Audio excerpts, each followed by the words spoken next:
Canarias siempre ha tenido un vínculo muy especial con el sector primario, pero esta relación podría cambiar drásticamente a corto plazo. A los múltiples problemas a los que se enfrentan agricultores y ganaderos, desde el aumento de precios de las materias primas a la competencia de productos de fuera que se venden a precios más bajos, se le suma un hecho aún más preocupante si cabe, que los jóvenes parecen no estar demasiado interesados en continuar el legado de sus padres y abuelos.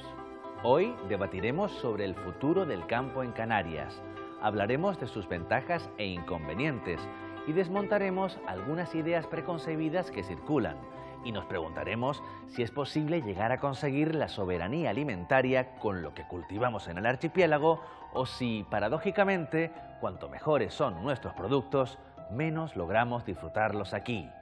Es hora de conversar, hora de adentrarnos en el mundo que viene. En el mundo que viene, que viene, que viene, que viene, que viene.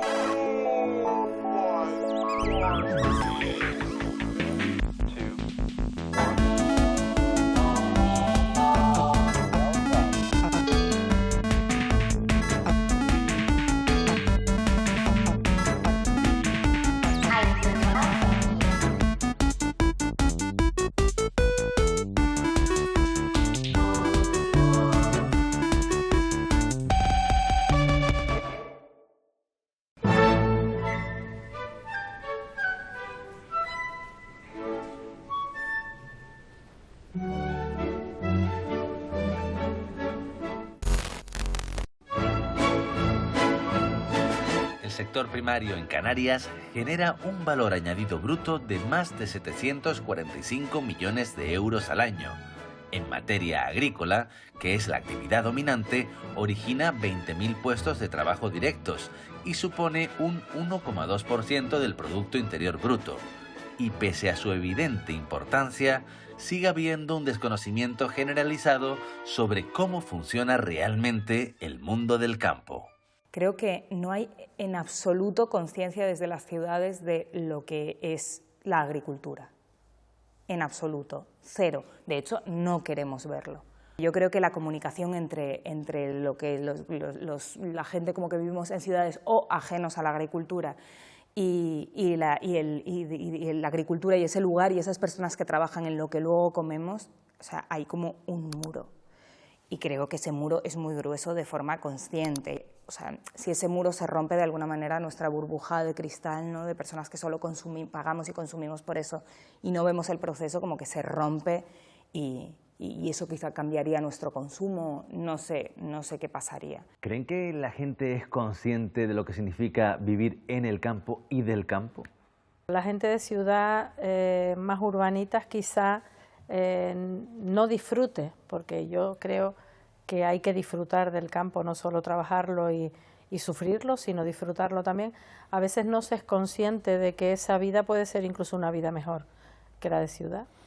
También es verdad que hay cierta idealización con respecto a la producción agraria, ¿no? Es cierto que muchas veces tendemos a imaginarnos esa clásica imagen del señor mayor o la señora mayor con arrugas ya en la piel, ¿no?, muy morenos, con el cigarro aquí pegado, ¿no?, en la boca, arando una finquita a mano. Pero todo ese modelo, que es cierto que todavía existe en Canarias, lo tenemos que ir cambiando también, porque realmente la gente que vive del campo, los profesionales, los productores que nos alimentan, están muchísimo más lejos de esa imagen, ¿no? Y muchas veces, lo digo porque no solo porque la gente no valore cómo se trabaja o no en el campo, sino que las propias normativas e incluso las propias políticas que se hacen pensando en esa idealización del campo. Pero es que el campo muchas veces no es así. O sea, ¿en serio que quien se dedica a gestionar el campo tiene esa imagen de el señor con el sacho y el cigarrillo en algunos casos? Yo creo que eso vende. Hasta cierto punto vende una imagen de que ayudas o proteges al sector primario. De esa manera hay un cierto proteccionismo y el sector primario hoy en día es bastante más moderno, puntero en muchas cuestiones y bueno, adaptado a su época. No es solo que el campo se haya modernizado, sino que hay una apuesta firme por continuar en esa línea, algo en lo que el Instituto Canario de Investigaciones Agrarias tiene mucho que decir. podríamos decir, resumiendo mucho, ¿no? Ustedes son la representación institucional de lo que sería el I+D+I agrario, ¿no? Agrario. El I+D+I agrario en las islas, sí. Y en ese aspecto, ¿qué balance hacemos en lo que significa el reto de modernización del campo en las islas? Hombre, yo creo que se han ido dando pasos bastante positivos a lo largo de estos últimos años, ¿no? Y es verdad que al final el avance de los tiempos y el avance de la tecnología nos alcanza a todos y alcanza también al sector agrario y ganadero, por supuesto. Por lo tanto, tenemos que aprovechar todas esas ventajas que nos da la tecnología y utilizarlo en favor del sector. Y eso sí se está haciendo poco a poco. A veces quizás las cosas para introducirse van más lentos de lo que uno querría, pero yo creo que sí, que los avances tecnológicos están viniendo y vienen para quedarse. El campo se moderniza, pero no se rejuvenece, porque a pesar de los cambios, a pesar de los avances tecnológicos, cada vez menos jóvenes deciden dedicarse a esas labores. Yo creo que el trabajar en el campo es un trabajo duro, es un trabajo de entrega y de dedicación, y creo que como muchos otros trabajos necesitan de cierto grado de vocación para que ese trabajo se convierta en un disfrute. Está muy mal visto porque tiene que ver, creo, con ese pasado que tiramos, ¿no? De quién era realmente el que se dedicaba al campo. Normalmente una persona sin formación, una persona con unos valores diferentes, con lo cual yo creo que seguimos arrastrando recuerdos de otra época de este país. La regeneración y que los cambios de que los jóvenes se animen a entrar en ese mundo es un reto, no se ha conseguido del todo, ¿no? No se ha conseguido ni mucho menos. Estamos hablando que solo el 16% de los titulares de explotaciones agrarias tienen menos de 45 años. Por lo tanto, está claro que no estamos teniendo un relevo generacional suficiente como para que simplemente ya no que ocurra una crisis, una pandemia o una guerra en Europa y que nos pueda afectar en la producción agraria de Canarias. No, es que solo con la jubilación vamos a perder un montón de explotaciones porque no vienen jóvenes detrás, ¿no? Yo creo que es un tema social. Yo recuerdo de pequeño, en el colegio en la GB, los amigos, mi padre siempre, yo digo, familia de agricultores, los padres de mis amigos, yo recuerdo a muchos decirles, por lo que yo pasé, no quiero que pasen mis hijos. Un día le pregunté a una niña que sus padres son agricultores, y le dije, digo, ¿tú trabajarías en lo mismo que trabajan tus padres? Y me dijo, Arístide, no. Mis padres solo se han cogido vacaciones una vez en la vida, cuando se casaron. ¿Vale? Wow. No, y te estoy hablando de gente joven. Si lo que estamos dando es una imagen de un trabajo durísimo, en el que es muy sacrificado, estar ahí a mano, todo de sol a sol, cavando la tierra, evidentemente no vamos a atraer a ningún joven. Los jóvenes tienen que ver tecnología, tienen que ver rentabilidad, tienen que ver un disfrute también de su ocio, de su tiempo libre y no una esclavitud, ¿no? Por eso hay que transformar esa imagen que se le está dando a veces, no en Canarias, en todos sitios, al campo como algo, ¡ay, qué bonita la finquita!, cuando en realidad es una empresa y por lo tanto hay que verlo como una empresa, ¿no? David, Natalia, ustedes son jóvenes y se dedican al campo. ¿Consideramos eso una rareza? ¿Son ustedes una rareza? Yo no creo que sea una rareza, creo que más bien o sea, no me considero rara, sino optimista, más bien, tal y como están las cosas. Respecto a lo de la juventud, David, tú has pretendido incluso aunar a gente, ¿no? Crear asociacionismo y buscar agricultores jóvenes. ¿Cómo te ha ido? ¿Con qué te has encontrado? Así es, allá por el año 2013, siendo yo más jóvenes, creamos la Asociación de Jóvenes Agricultores, AJOA, en Telde, un poco para unar los esfuerzos de todos esos pequeños productores que existían en la zona y fomentar el cultivo del cítrico en la ciudad de Telde, que era históricamente un cultivo muy reconocido y con mucho potencial. Y cuando hablabas con la gente joven y te decía, es que a mí esto del campo, o ya hablabas con gente que se estaba dedicando a ello. Es difícil, quizás yo di los primeros pasos con un grupo de jóvenes de la zona del Valle de los Nueve, y poco a poco lo que hemos ido buscando es que que se profesionalice el sector y que pueda ser rentable. Para trabajar en la huerta de forma profesional tienes que prepararte. Cualquier persona que se incorpore, y yo los tengo de reciente incorporación, si no estás predispuesta, si no tienes una aptitud, si no te gusta, al final vas por la mañana, echas el rato, te vas, no adquieres conocimiento, no te preguntas por qué la técnica del cultivo, de este caso del viñedo, pero puede ser de cualquier planta o ganadería.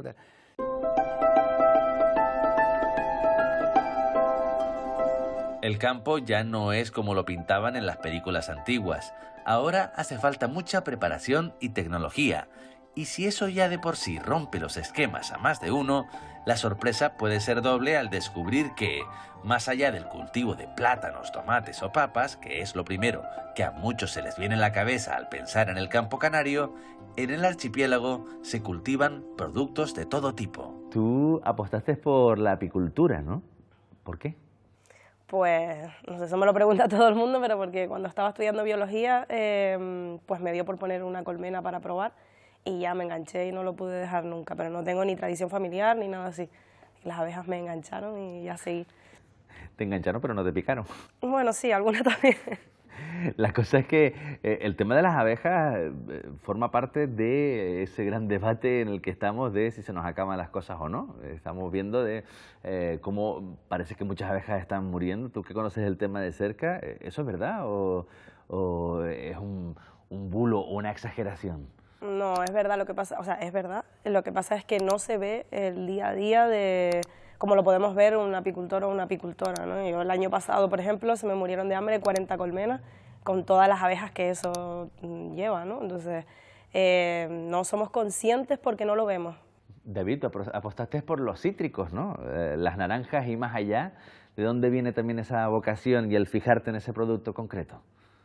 Bueno, principalmente de la zona de donde soy, natural de Telde, existen unas producciones de cítricos muy importantes y yo al formarme como técnico agrícola y prestando servicios un poco a los agricultores de la zona y demás, vi que era un cultivo que iba en decadencia y cada vez se perdía más suelo de producción citrícola, pero a la vez también detecté que no hacían las cosas del todo bien, ¿no? Que no preparaban muy bien el producto, que no sacaban un producto 100% bien seleccionado, con sus categorías, un poco con los tiempos que estaban marcando esa diferencia para poder ser competitivos con los productos que nos llegaban del exterior, ¿no?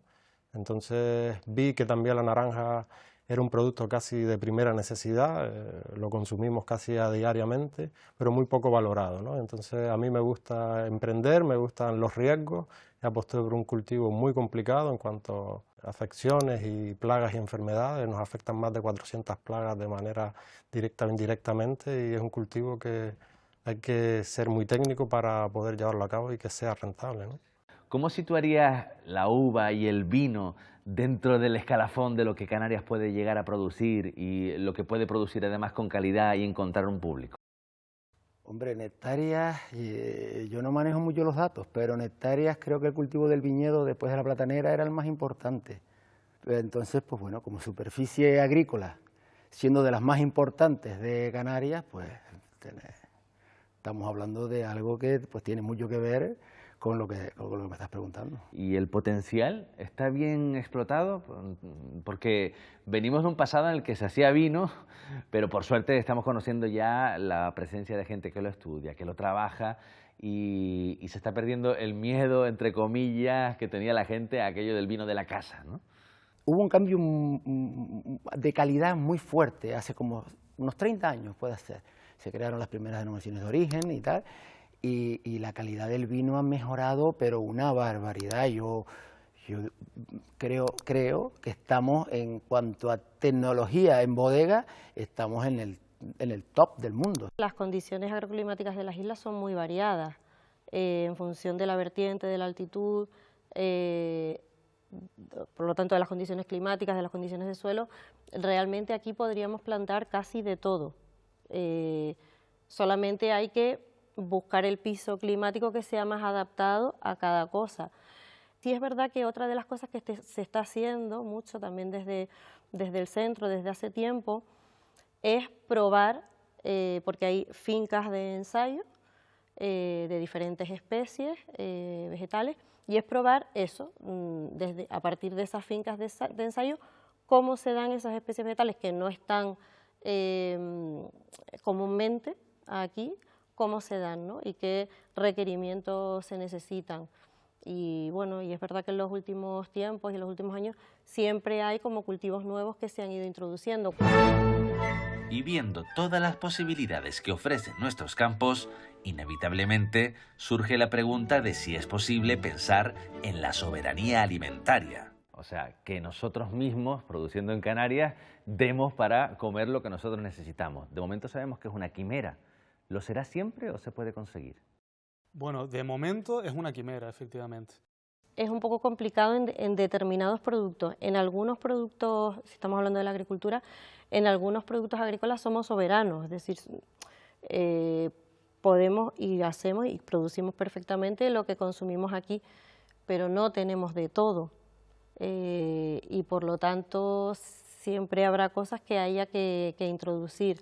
Nosotros hemos pasado de 1,9 millones de habitantes hace 15 años a 2,4, hemos aumentado la población muchísimo, la población fija. Hemos pasado de recibir 10 millones de habitantes a 16 millones de habitantes en prácticamente 6 años, que es una explosión tremenda. Sin embargo, en lugar de decir, bueno, lo lógico sería pensar que las producciones agrarias para alimentar a toda esa gente estarían subiendo como está subiendo el resto de los sectores, ¿no? Y vemos los datos y vemos que la producción agraria está perdiendo terreno cultivable cada año más. Hemos bajado por debajo de las 40.000 hectáreas, que ya es un drama porque representa aproximadamente el 28% de la superficie cultivable de Canarias, es un drama. Y las explotaciones ganaderas, que son las que producen carne, queso, huevos, se han visto reducidas en un 24%, es decir, una de cada 4 granjas está cerrando en Canarias. Por lo tanto, no se compagina ese crecimiento poblacional con las producciones agrarias. Por lo tanto, pensar en esa caída por el desfiladero, pensar que podemos alcanzar la soberanía alimentaria cuando lo que está pasando es precisamente lo contrario, cada vez dependemos más del exterior. ¿Pero qué está fallando para que pase eso? Está fallando, primero, que la producción en Canarias está desapareciendo por una falta de rentabilidad. Hay que incentivar a la gente a que produzca de una forma un poquito más eficiente, pero claro, si recibes tantísima competencia del exterior y a precios tan bajos, se hace muy, muy complicado. Todo lo que nos viene de fuera, en orígenes tan baratos y además en muchas ocasiones vienen subvencionados, que es imposible competir, es imposible. Somos menos, mejores, el campo se está abandonando, las producciones están bajando mucho, los litros de vino que se elaboran siguen bajando, y es curioso, va bajando la producción, pero va subiendo los presupuestos que de la administración se dedican a ferias, congresos, exposiciones, salidas. Eso es perfecto porque nosotros que vivimos del turismo es nuestro producto, llevarlo hacia afuera y que se nos conozca, eso es una maravilla porque estás vendiéndote para que vengan a conocerte. Claro. Pero volvemos a otro dilema. ¿Cuánto podemos o cuánto se debe gastar en apoyar el sector en Canarias? Que estamos demandando muchísimas acciones, de las cuales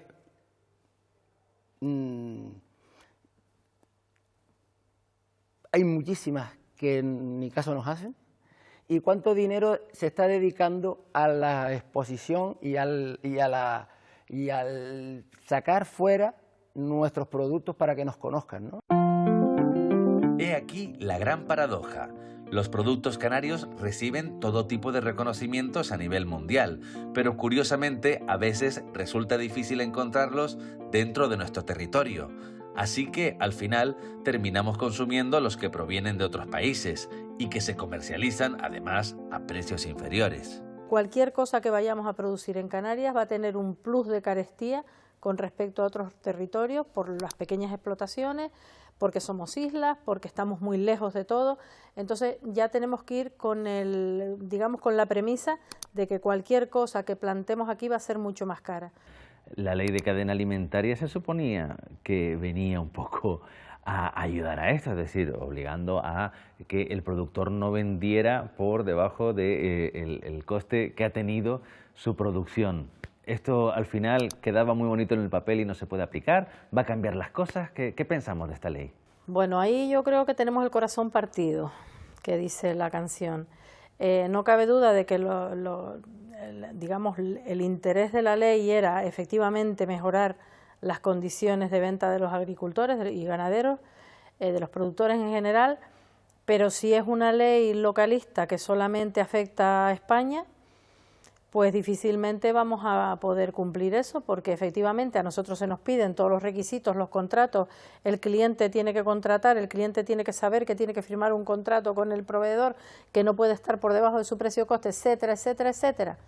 Pero luego tú al lado compites con un producto que viene de Reino Unido o de cualquier otro origen y que ese proveedor no te pone ningún requisito que no va a pedir, pues resulta que acabas comprándole al que menos requisitos te pide, con lo cual, por mucho que la ley pretenda proteger a los productores españoles, quedamos desprotegidos frente a cualquier otro origen que entra y sale de la Unión Europea sin ningún requisito y con materias activas que se utilizan en todos esos países que aquí llevan 20 años prohibidas. Con lo cual es como si los productores europeos, o en este caso los canarios, luchamos con una espada de madera y tenemos enfrente un Robocop de última generación con todo tipo de armas, ¿no?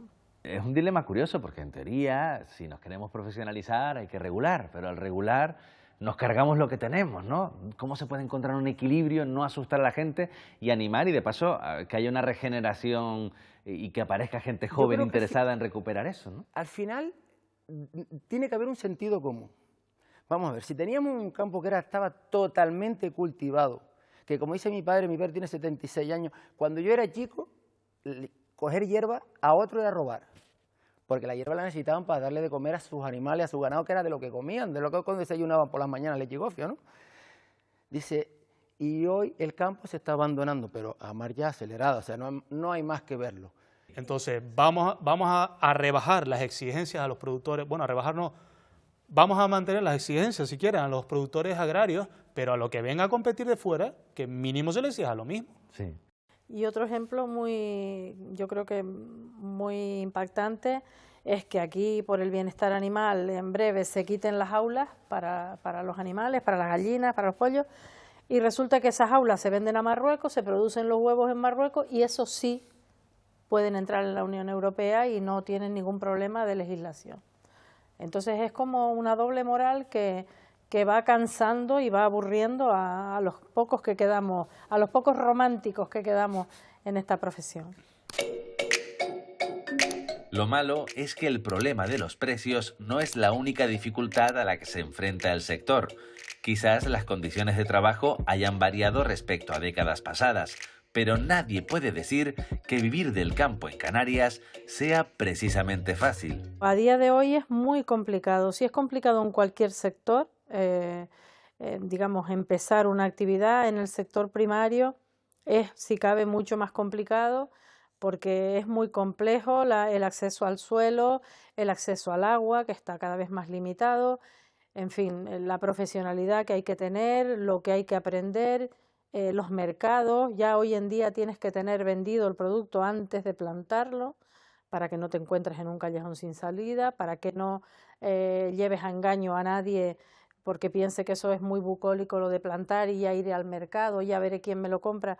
Eso hoy en día no es así y no cabe duda de que yo diría que tiene un extra de dificultad mucho mayor que cualquier otra actividad. Verdaderamente luego al agricultor no le llegan esas ayudas, las consejerías de agricultura en los ayuntamientos con un presupuesto muy reducido y al final el agricultor es un poco como el mago, el que está siempre sucio, el que tiene que trabajar los domingos para que los productos estén el lunes en los lineales de venta y creo que es importante pues consumir productos de cercanía, aunque a veces sea un poquito más caro.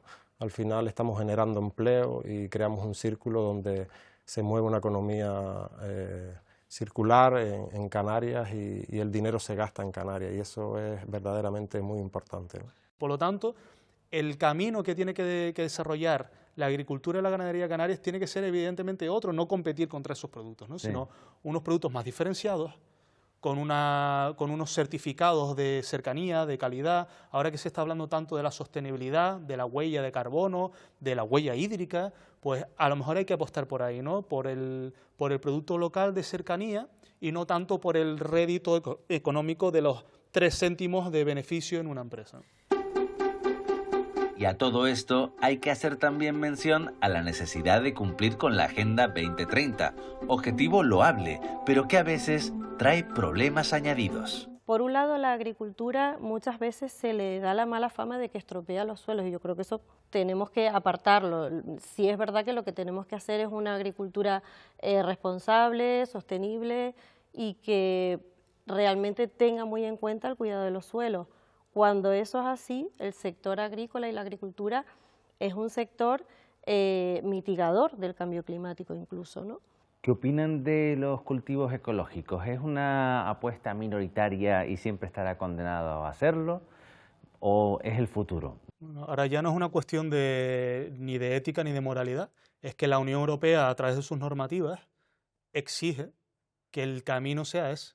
Está exigiendo, con estas agendas 2030, de la granja a la mesa, el Pacto Verde, todas estas medidas legislativas que hace Europa y que por supuesto se trasladan a todos los países miembros, que para el año 2030 el 25% de la producción agraria sean ecológicos, por ejemplo, ¿no? O sea, ya son imposiciones legales. Y además imposiciones dentro del parámetro que se llama de la condicionalidad, es decir, yo te doy ayuda si haces esto, si haces estas buenas prácticas agrícolas, si no, no te doy ayuda. ¿Y llegaremos? Luego ahí tenemos otra cuestión, y es que, por ejemplo, yo te lo pondría de otra manera. Yo creo que cada día la agricultura y la ganadería tienden más hacia un producto más limpio, pero yo creo que ni tan calvo ni con 3 pelucas, porque no cabe duda que la población va en aumento, somos más de 8.000 millones de personas y parece que a nadie le preocupa eso. Y si se reconvirtiera todo lo que se hace en tradicional a ecológico, no habría comida para alimentar la población que tenemos, con lo cual aquí hay algo que está fallando. Sí, lo que estamos diciendo, que no se hacen las normativas con criterios agronómicos, hablando con los agricultores y viendo cuáles son las necesidades, o con los científicos para ver, oye, pues estos productos son menos contaminantes, por ejemplo. Ni siquiera, por lo que dice Ángela, con criterios demográficos. No, sino se están haciendo con una base de idealizaciones no pragmáticas, ¿no? Sino simplemente de esa idealización del campo de queremos ir todos recogiendo con cestitas de mimbre los frutales, ¿no? Y eso no puede ser así. Tienes que hacer las normativas basadas en la realidad de la producción agraria. Y la realidad de la producción agraria es que vivimos en un mundo tan globalizado que las plagas se han movido de un sitio a otro y tenemos plagas de Asia que antes no estaban aquí, y tenemos plagas de América que antes no estaban aquí, y tenemos plagas que van mutando. Y ante todo eso, en Canarias tenemos el clima perfecto para que todo eso se establezca y se reproduzca a toda velocidad. Por lo tanto, evidentemente, tenemos que hacer planteamientos, como ya ha hecho el plátano de hace 12 años, por ejemplo, de la lucha integrada. Oye, vamos a hacer nuestro modelo de explotación lo más sostenible posible, tomando todas las medidas preventivas habidas y por haber, y teniendo en cuenta la biología de los propios animales. Pero si en el último momento yo necesito dar una fertilización mineral o necesito dar un tratamiento específico para que esa plaga no me pase de un umbral en el que tenga pérdidas, pues se lo doy, pero de una forma racional y justificada. Tanta restricción sobre el sector primario, tanto condicionamiento, tanto requisito que cumplir, acaba ahogando al sector. Hay muchísima gente mayor que no es capaz de adaptarse a eso. Y la gente joven, yo te lo resumiría en algo: si no conseguimos que el campo sea rentable y que sea igual de digno que cualquier otra ocupación, va a ir poco a poco desapareciendo. Por un lado tenemos el tamaño de las explotaciones, que tienden a hacerse mayores, esos pequeños productores que necesitan pues tener más animales para hacer rentable su negocio y necesitan cobrar pues 1 kilo de queso a lo que cuesta más su beneficio, su pequeño beneficio. Si no conseguimos estos pequeños logros, acaban desapareciendo porque se cansan o se arruinan, o las dos cosas. Creo que hay un montón de soluciones súper fáciles de llevar a cabo. A nivel individual, simplemente ser responsables con lo que consumimos y dignificar a la gente que trabaja en el campo, y creo que se podrían hacer. Yo, estoy luchando para que las cosas cambien, y estoy rodeada de un montón de gente que también. Entonces, cuando pienso en toda esa gente que me rodea y toda esa gente que estamos haciendo las cosas de manera diferente, luchando por una soberanía alimentaria en Canarias y por el campo de aquí, pues vamos, soy positiva, ¿no? Cuando pienso en toda esta gente que me rodea. Si luego salgo de ahí y me pongo a ver todos los problemas que tengo, pues me torno un poco más negativa, pero vamos, yo creo que tengo que serlo porque si no, no hay opción, ¿no?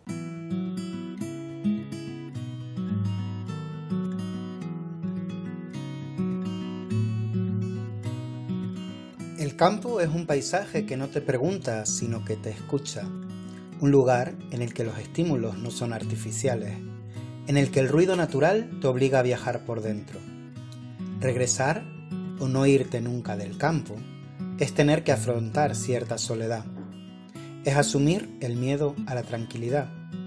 Es estar en disposición de abarrotarte de silencio, de correr el riesgo a no estar donde supuestamente hay que estar, en el sitio en el que surgen las oportunidades. A veces nos prometen que el futuro estará siempre en otra parte, que crecer, vivir, solo es posible desde los centros. Pero el futuro siempre brota en el lugar en el que estás, en todos esos esplendorosos márgenes desde los que poder mirar.